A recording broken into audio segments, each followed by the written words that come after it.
Female prophet killers tend to be very methodical. They plan out their crimes very well. Put a lot of thought into it and how they're gonna do it. How they're gonna get rid of the evidence. What stories are they gonna tell? Quite a bit goes into it. Oftentimes they're killing people close to them and they don't get caught for years.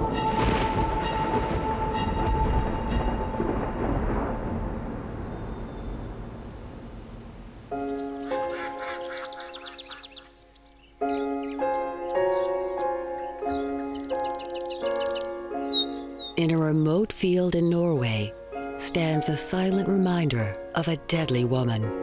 It's not to celebrate her, but to mark where one of the worst female mass murders in the world was born. For a century, residents of the small village of Selbu have lived in the shadow of their infamous resident, Belle Gunness. Headmaster Torget Storseth has two great passions. One is teaching. The other, his search for the truth behind the Norwegian serial killer. My father told me the story about Belle Gunness. She was clever at school, but she might be characterized as an outsider among the children. So it might be an illustration that she was easily angered. In the late 19th century, an angry young woman left the chill of Norway for a new life in America's Midwest. Well, a lot of Norwegians went to America. We were a poor, poor country, and they went to seek their fortune, seek new opportunities. Torget has come to LaPorte, Indiana, to solve the mystery preoccupying his village to this day. They are curious, I think. How could a woman from our area become one of the worst female serial killers in the world? Hello. Welcome to LaPorte County Historical Society. Thank you. Good to see you. Good to see you. Author Sylvia Shepard has chronicled Belle's crimes and is anxious to share notes with a fellow seeker from Belle's hometown. It's been said that she probably killed in the 40s, close to 40. The pair meet at the local museum, where some of Belle's handiwork is kept. I understand that it is Scandinavian because I had an archaeologist look at it, and he said from the forehead and the way that it's shaped that it was indeed Scandinavian. The skull's identity is unknown. And right here it even says, found in the outhouse at the Gunness farm. It could be any of the lonely men who strayed into Belle's trap.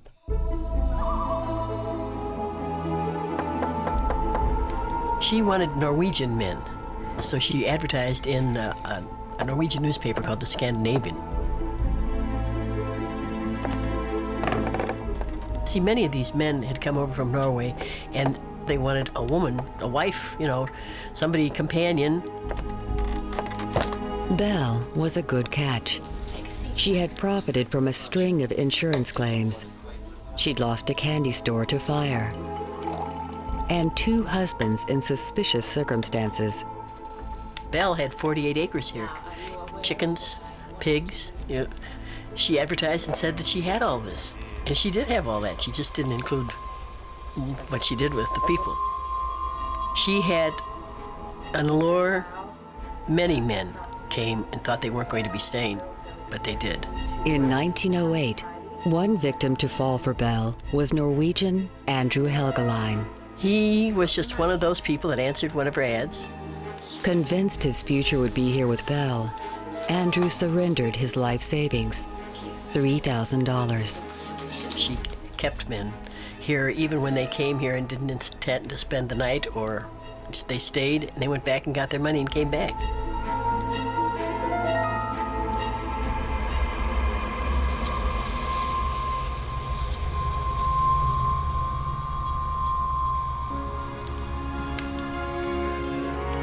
By the time Andrew Helgeline settled in LaPorte, Belle had 3 foster children to raise.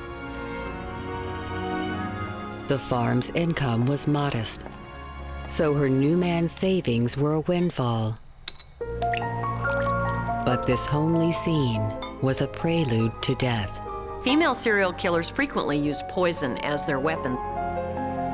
Former FBI criminal profiler Candice DeLong, with 20 years' experience, recognizes Belle's business plan. They don't have to get close to the victim, they just have to get close to their food. And strychnine is something that one would expect to see on a farm. Strychnine was commonly used as rat poison. Strychnine is a phenomenal compound. It comes from the seed of a tree in India. Forensic pathologist Dr. Janis Amatuzio, based in Coon Rapids, Minnesota, knows strychnine's inevitable result. It antagonizes or stops the inhibitory reflex, so that all of the reflexes of the stronger muscles, the flexor muscles, are exaggerated.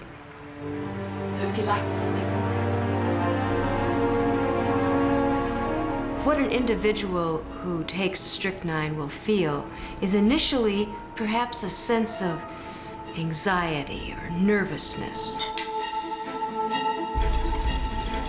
Then they'll notice muscle twitches and muscle spasms.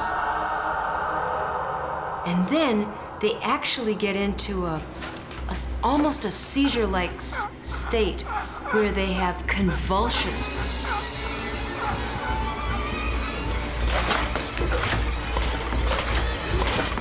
These contractions are painful.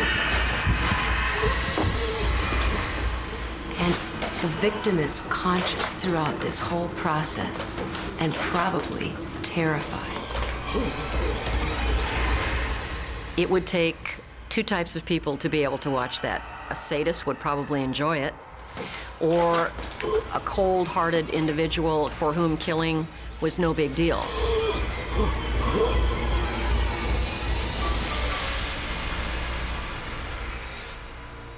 The greater gain, getting their money, was worth whatever they had to do to get it.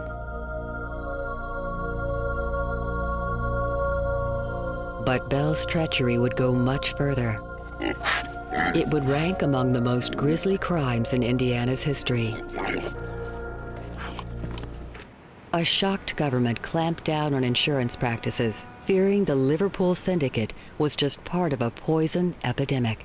The effect on the government was like dynamite, because they realized that this was not a very small scale murder confined to one area of one city. They realized that it was probably happening all over the country in similar areas. Just as shocking to the English public was the fact the Liverpool women could kill those near and dear to them, even a child. In LaPorte, Indiana, Belle Gunness seems to have shared that chilling facility.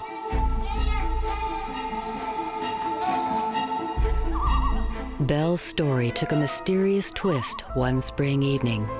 There was a handyman that was in that house, and when he went to bed that night, the occupants of the house were Belle and 3 children.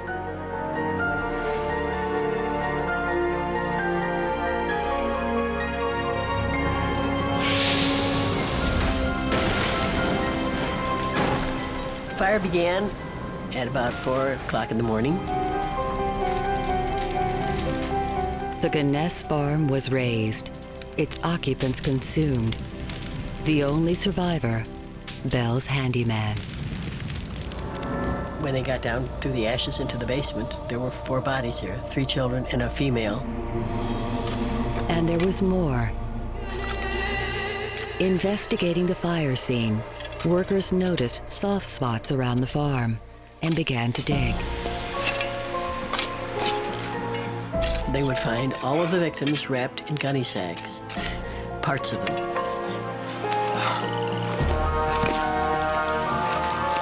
They had been all dismembered, fit into these sacks with lime.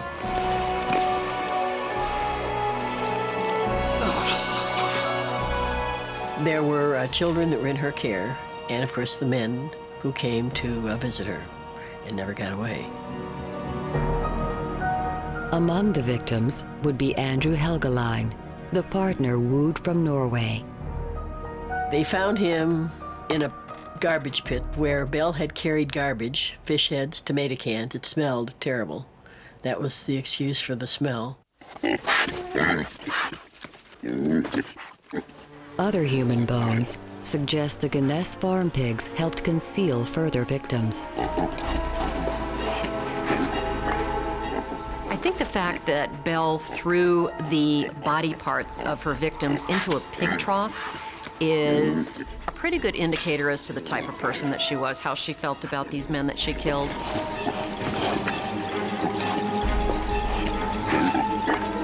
What kind of final send-off is that for someone that was a human being to throw their body parts in a pig trough? Well, that's the kind of person she was. She didn't care. That's where she thought they belonged. Altogether, 14 bodies were found, including Belle's foster children. Probably she had given poison to her 3 children and killed them. Maybe with a hammer blow too, because there was found holes in their skull after the fire. How could a mother do a thing like that?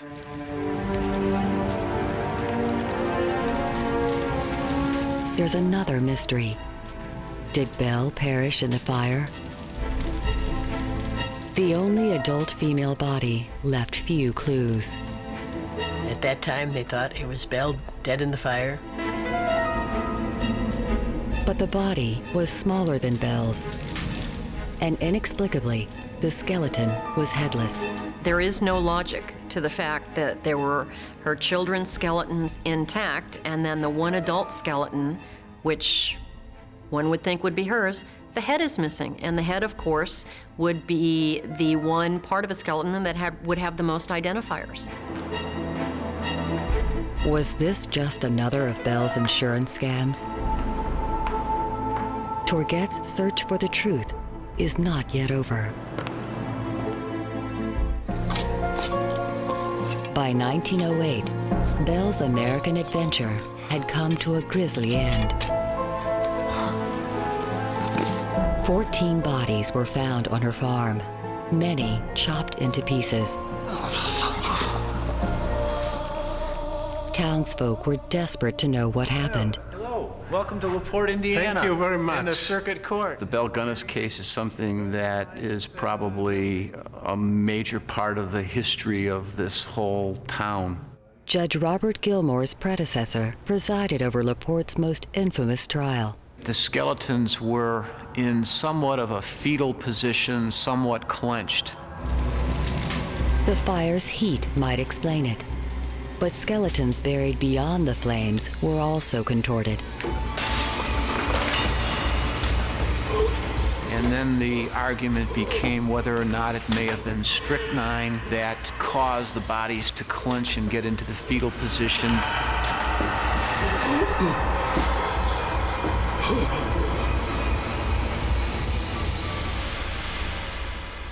Strychnine, basically what it does is it causes the stronger muscles to overcome the weaker muscles.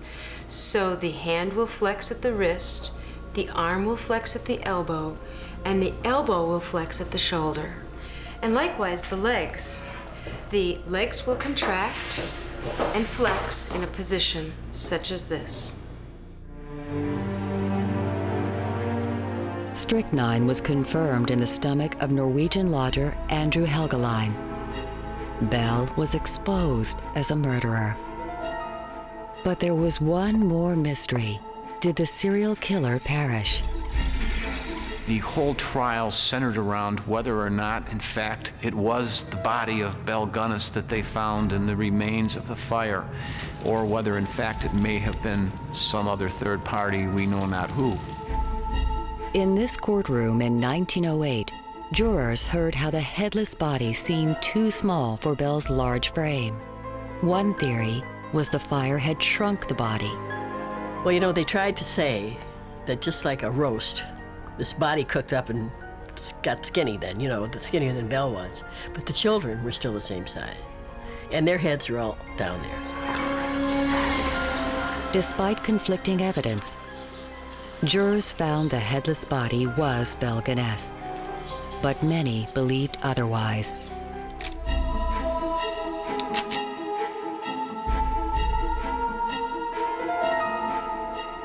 Some women believe that they are actually entitled to kill a man who cheats on them or is leaving them for another woman. This idea is frequently reinforced in writings and stories and movies and, goodness, hundreds of years back, that this was something that women were simply entitled to do. London, 1955.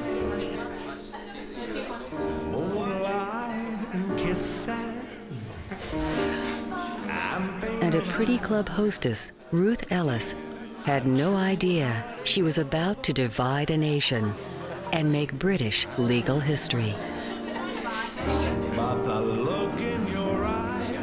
Good time, girl. At 19, she's running a club in the West End of London, getting people to, you know, buy drinks at extortionate prices. And she would con people into spending and parting with a lot of money here in the club.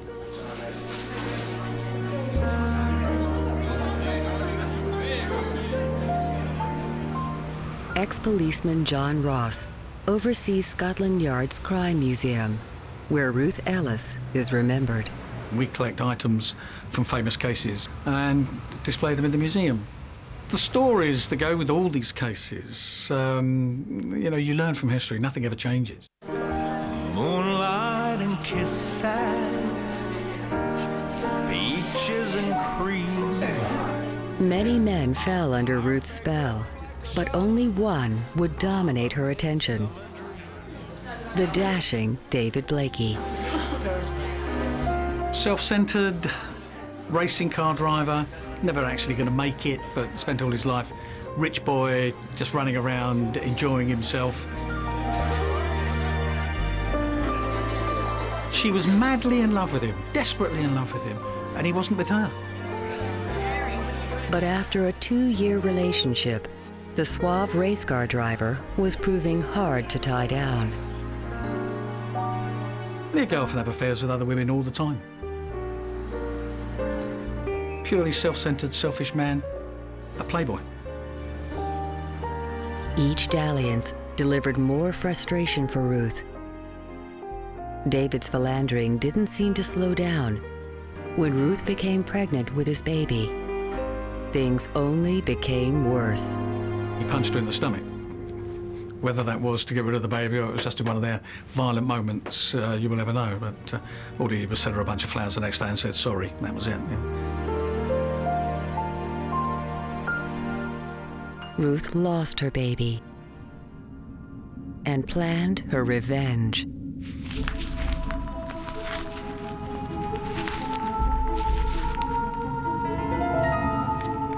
Women are much more relationship-based.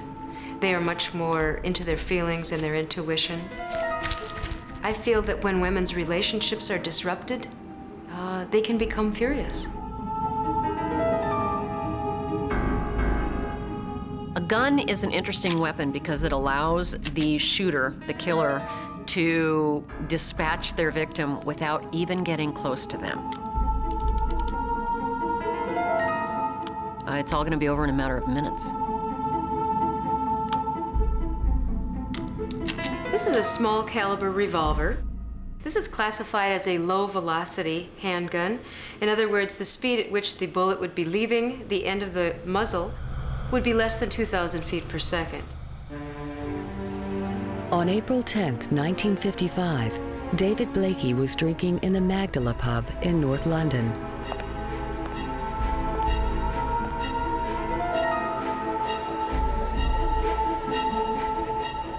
Ruth and her weapon were ready. The reason this is such an effective weapon is that it doesn't take much force at all to pull the trigger. In fact, probably 2 to 3, maybe 4 pounds of pressure.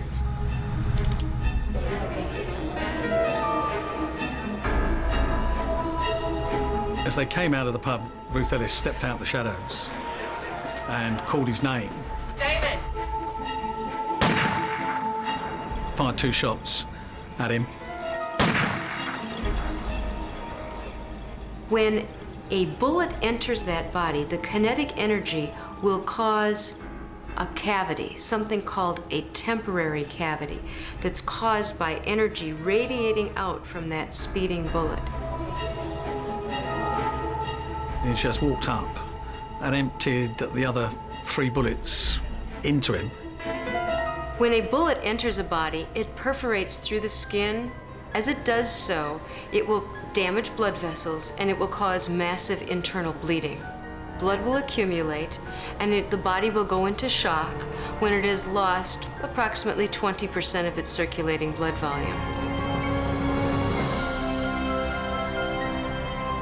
It was a very public murder. Many witnesses. In 1955, murder was a capital offense.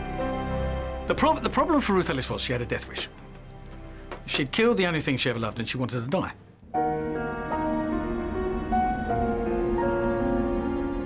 Facing a death sentence, Ruth offered no resistance at her trial.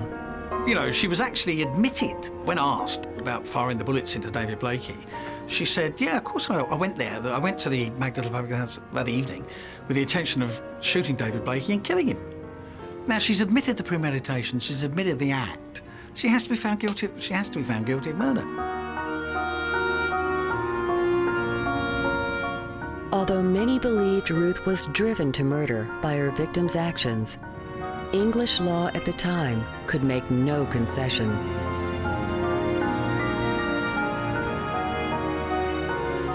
It's difficult to imagine a civilized society putting to death a killer who had a clear-cut history of abuse from the individual that they killed.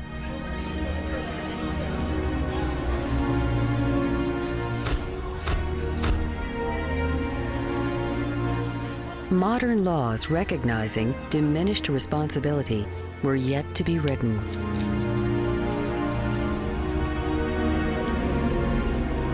Despite public protests and parliamentary petitions, 28-year-old Ruth Ellis was hanged at Holloway Prison.